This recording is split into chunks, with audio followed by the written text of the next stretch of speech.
You have already mentioned school closures are affecting actually much of the work, either localized or countrywide. So no country is really alone in this.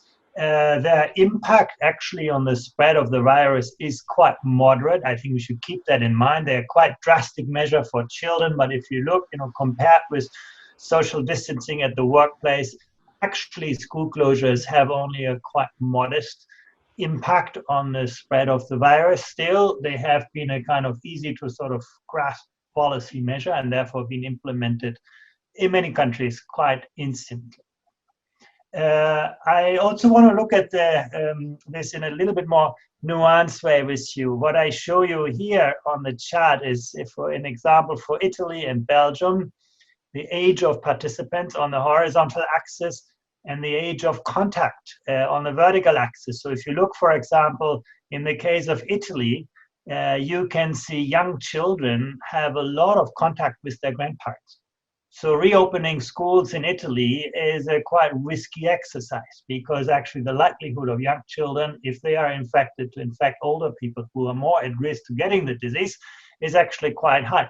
You compare that with Belgium and Europe, and you can see actually, well, their contacts are very low between very young children and older people. So school openings are less of a risk. So again, you can see already we need to bring the science in this. It's not a kind of across the board policy, but the reopening of schools should be accompanied by quite deliberate kind of strategies.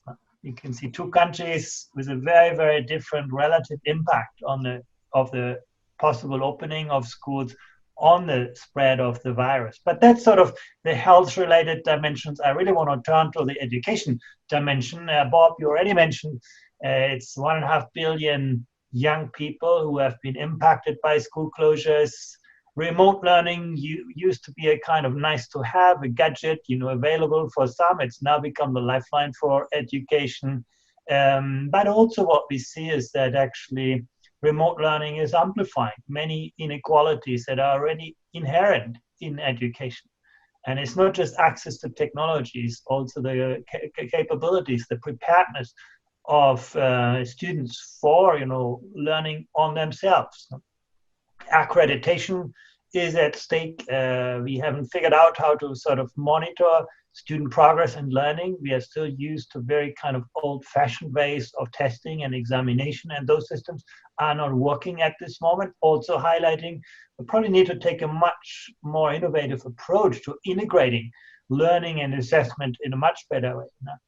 There are huge needs for just-in-time professional development. This crisis illustrates, you could have been gone to the best teacher college in the world, prepare yourself in every possible way, and then comes a crisis like this that basically shows, is not what you learned in the past, is whether you can actually adapt in this moment to a new environment.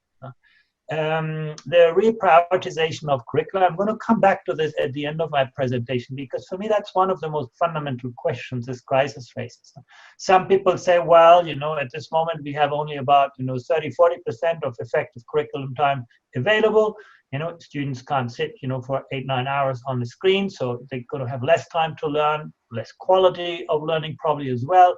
So let's just focus on the basics. Now let's just focus on math and science, the kind of things that students need most to move on to the next stage in their education.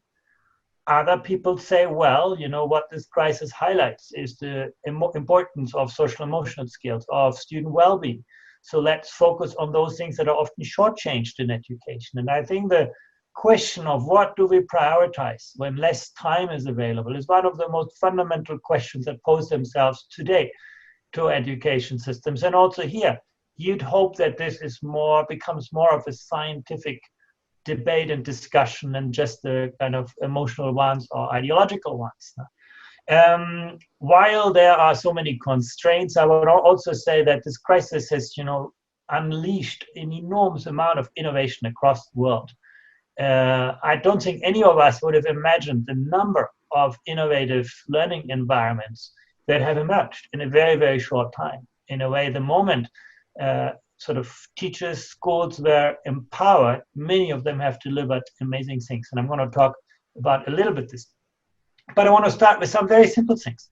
You know, we talk about online learning as a lifeline for education, but you can see here in the chart that not every student has even a quiet place to study at home. No? If you look at this, and also what you can see, the orange triangle is always below the red diamond, basically showing disadvantaged students are at a kind of disadvantage also when it comes to having, in the most simple conditions, access to a quiet place to study.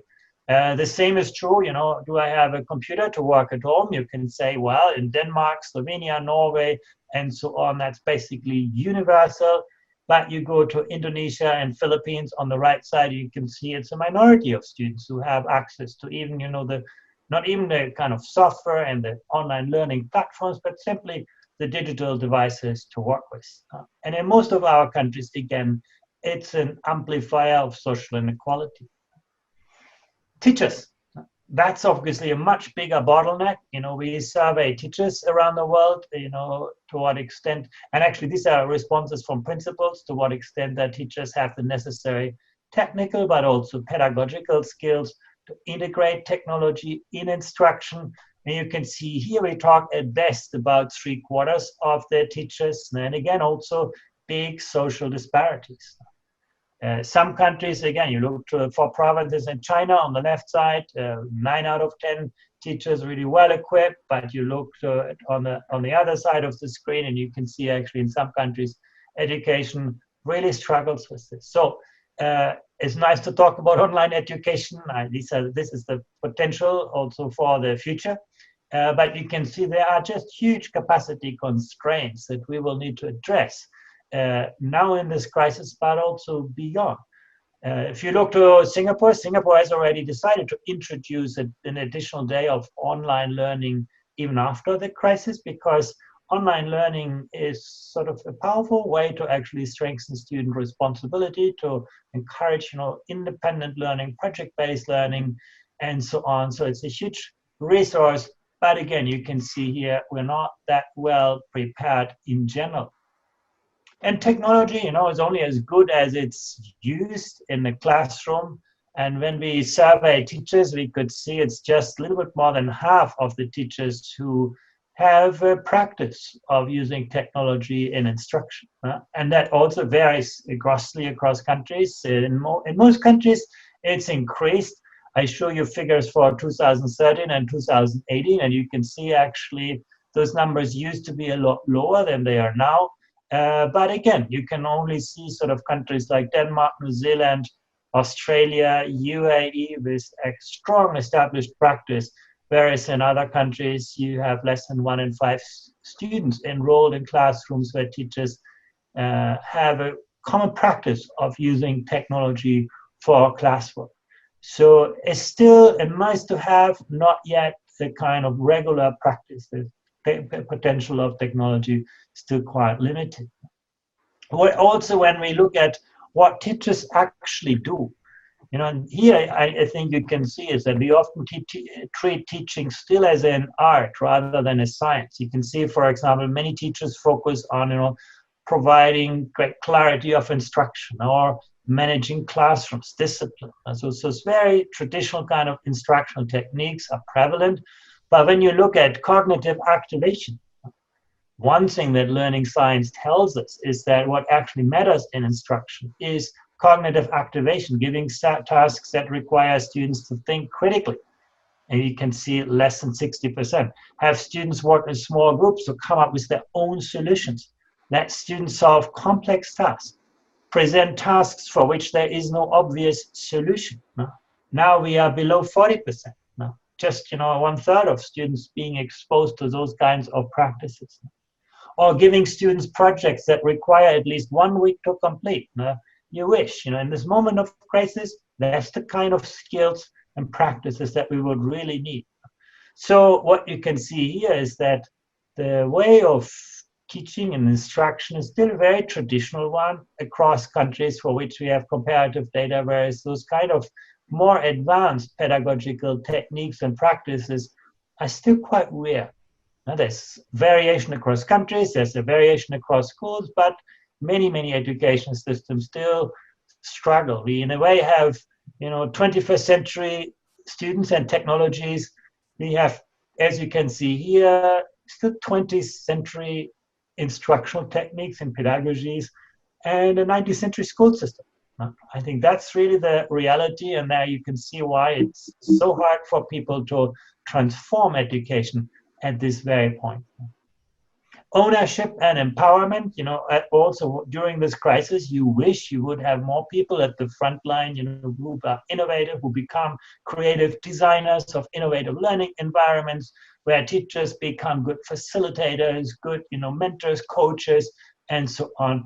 And what you can see is that, in the classroom, teachers have quite an amount of discretion, but you have only about 56% of schools where teachers play a role in, running the school, where they are basically part of the design of the instructional environment in school. So that's actually not yet well established. Teachers have a lot to say of what they do in the classroom, but when it comes to the overall design of learning environments, they're still quite rare. And you can see in some countries, you go again to Sweden, Iceland, Norway, Korea, Netherlands, where most of the decisions in education are made at the front line. But you have, countries like Portugal, where it's just about half of the decisions. And also here, many people say, well, the United States is the country of local control because school districts have actually a fair amount of discretion. But that isn't actually very important. What matters mostly is where the people at the front line, can make decisions. You can see actually in the case of the United States, also here, ownership at the level of practitioners is quite a bit below the average. And this is, in this moment of crisis, actually, I think, a very important variable. To what extent can you rely on people at the front line to, reshape learning environments, to have a high degree of professional autonomy, and also at the same time, a collaborative culture. Now, this being said, actually, teachers are generally seeing themselves and their colleagues as being open to innovation. And I think this is one of the most encouraging charts that we found. In most countries, you can see, 2/3 more teachers think that their colleagues have an open attitude towards innovation. And obviously, that's what you need. That's not necessarily the reality in the classroom, but it's the perception. And I think that perception is a very positive one. At the very same time, when you look at principals, here in the United States, for example, you can see less than 60% of principals take actions to support cooperation among teachers to develop new teaching practice. So again, the environment of schools, the organization of schools is often not sufficiently conducive to the development of new ideas, new practices. This is an area, I think, where we can learn a lot from East Asia. When you look to the 4 Chinese provinces for which we have data, when you look to Singapore, to some extent to Korea, you can see actually there's a very strong culture of principles to encourage experimentation, innovation, research at the front line. Teachers would teach a lot less than teachers in the United States, but actually work more. And they would spend a significant time of their working time doing research, engaging in learning science, working with their colleagues, engaging in collaborative professional development. And in a moment like this is actually very, very decisive for success. It's no surprise that, within 1 month of school closures, China succeeded to get 50 million learners online because they had every teacher being part of that equation. This wasn't, the government doing something or, technology companies something. They provided the infrastructure. But I think what made the system work was that every teacher felt to be part of this design of the learning environment. And as you can see here, in the case of the United States, but also many European countries, we're still quite far from encouraging the level of research innovation that is really important at the front line. Now, I want to devote the last part of my presentation to think, a little bit beyond the crisis. When you think about the kind of skills that are going to be really important. One answer is always, just let's add more time to learning. Some people are disappointed with learning outcomes. They think, well, we just need to teach more hours. And you can see in this chart, there's huge variability in the quantity of learning time. In blue, you can see the time students spend learning in school. In Yellow, you can see learning out of school. You know, this could be homework, studying, tutoring, lots of things. You look, for example, the United Arab Emirates, you know, wins the prize here, #1. Students spend close to 60 hours learning per week. And you compare that with Finland on the left side, and you can see students spend only a little bit more than 35 hours, so about 37 hours learning per week. Huge differences in the quantity of learning time. Yeah? But when you look actually at productivity in education, how much do students actually learn per hour of instruction? You can see in a country like Finland, or Germany, or Switzerland, or Sweden, or Estonia, students learn a lot in very little time. Whereas in the United Arab Emirates, they spend a lot of time and learn very little. What I wanted to show you here simply is not about, you know, more of the same. What matters is the quality of the instructional environment. And when you look at, you know, the United States, you can see it's not so much an issue of having too few study hours. Actually, study hours are above the average in the United States for 15-year-olds. It's more a question of productivity in the system. And that's true even for Singapore.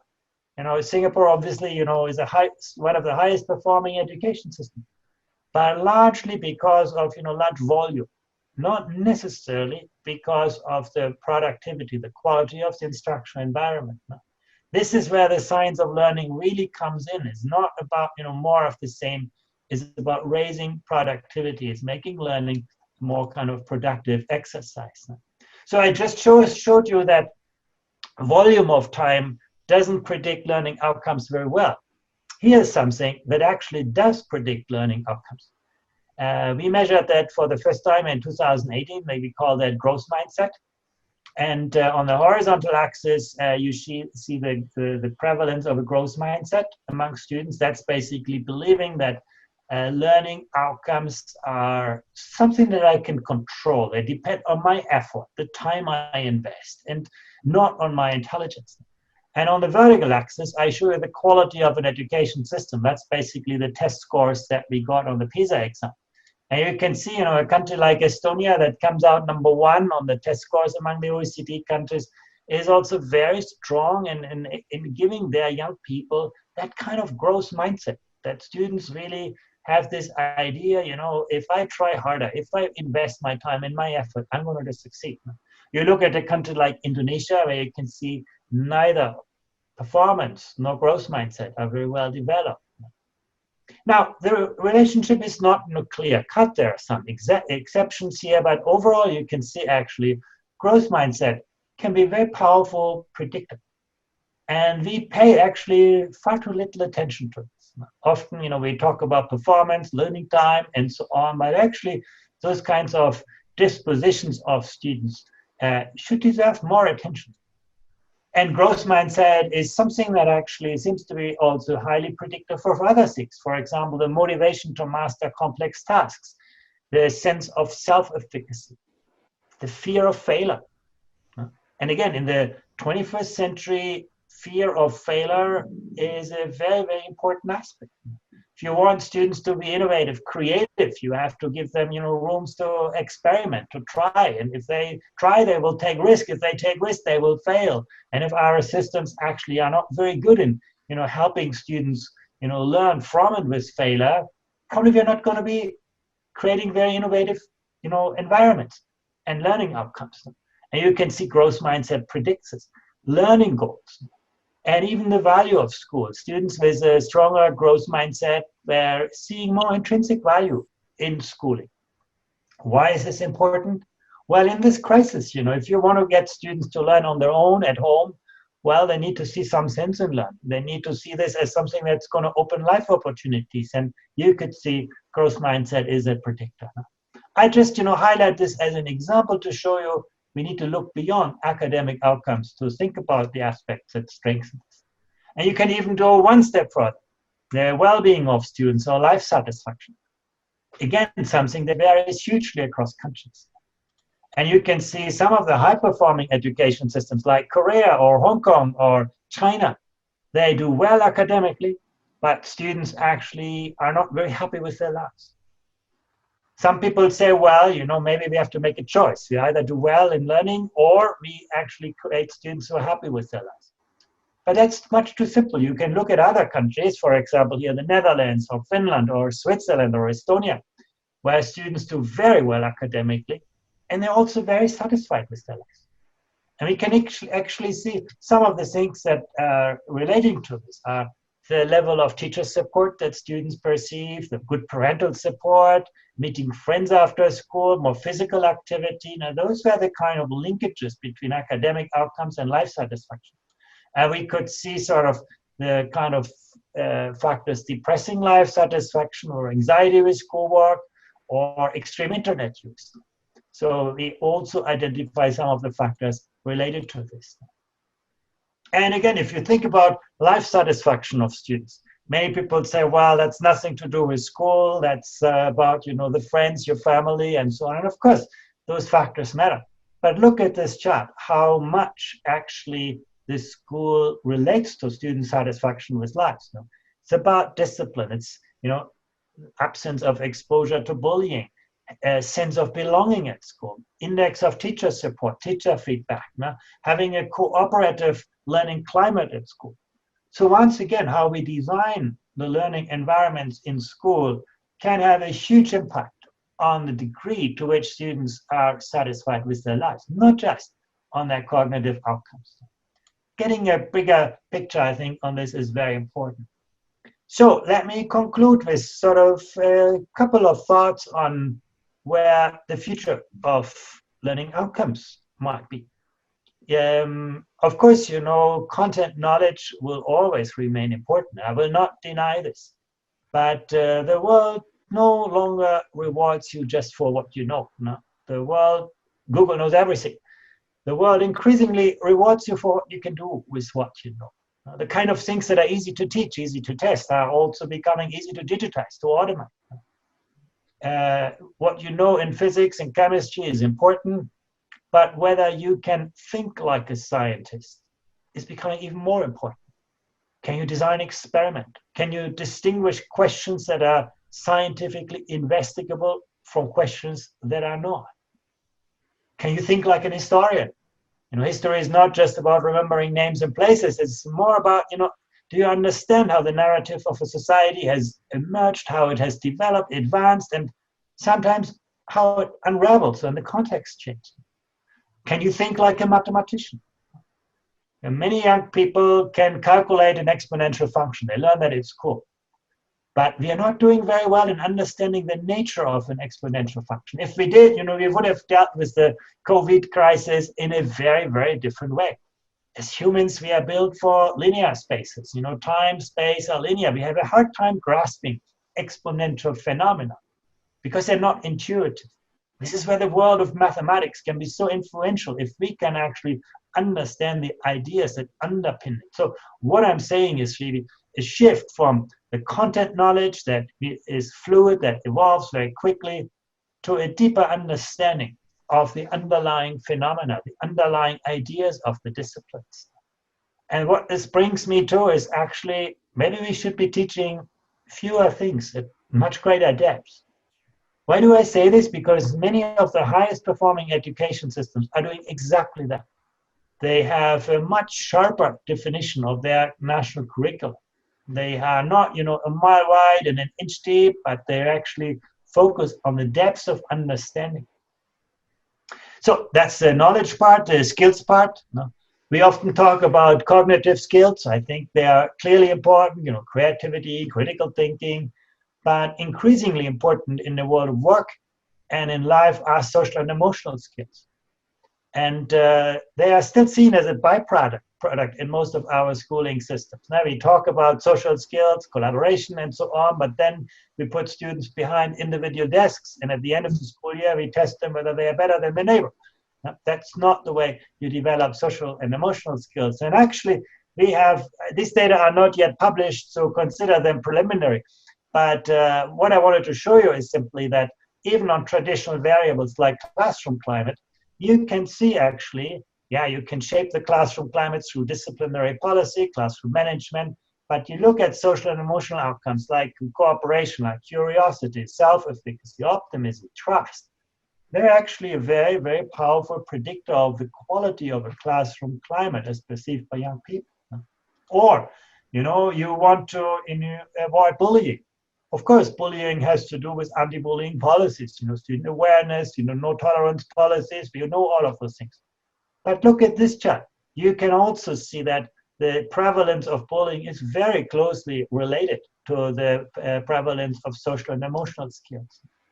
You want your studies students to focus, to not to be distracted, and so on. And again, you can actually see that those variables are very clearly linked to the social and emotional skills of students. So something that we should take to heart. You know, the future of learning will not just be about cognitive skills, but also about social and emotional skills. Now, our capacity to mobilize cognitive and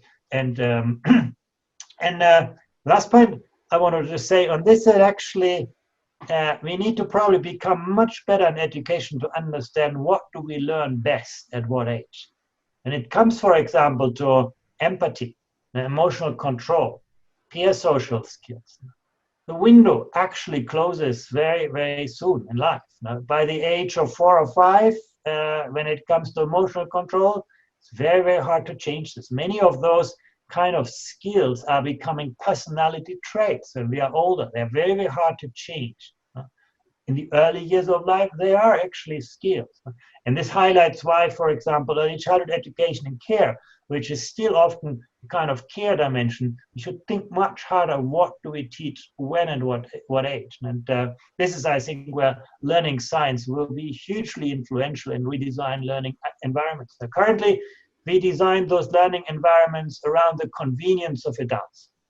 Now, what learning science tells you is that the only way you will never learn a foreign language is to study it in secondary school, in high school, you know, Monday an hour and Thursday an hour. Now, the brain doesn't pick up languages in these discrete chunks, and it doesn't learn languages well when you're older.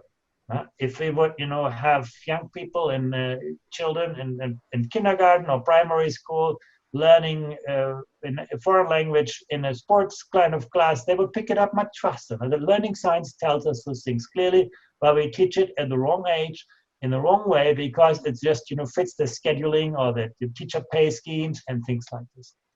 But I think this is an area, I think, where we need to pay much, much greater attention to. We have, by the way, just published actually last month the world's first, you know, assessment of learning outcomes, where we looked at emergent literacy, emergent numeracy, but also a range of social emotional skills like empathy, trust, pro-social behavior. And again, you know, those self-regulatory elements are very important in this. And actually, we could see some very, very important relationships. You could see, for example, where students had developed, you know, elements of early literacy, they were more likely, students, I should say, children, these were 5-year-olds, they were more likely to learn new things. They were more likely to understand others' feeling or emotionally moved by problems in books or stories. So again, you could see those interconnections that we need to better understand. Now, very last slide. If you were asking me, you know, where would you put in the post-COVID world most of your emphasis? Well, I would, you know, choose 3 things. The first is about the capacity of young people to create new value, to imagine, to build. That's probably the biggest differentiator that we still have to artificial technology. The capacity of people to navigate ambiguity, to manage complexity, to reconcile tensions and dilemmas. The world is no longer black and white. We need to be able to work with people who are different from us, who think differently, to appreciate different ways of thinking, different ways of working, different cultures. And last but not least, not taking action, being able to mobilize our cognitive, social, and emotional resources. I want to stop here. I have still a few more slides, but I'm going to stop here so to leave you enough time for discussion. Thank you very much.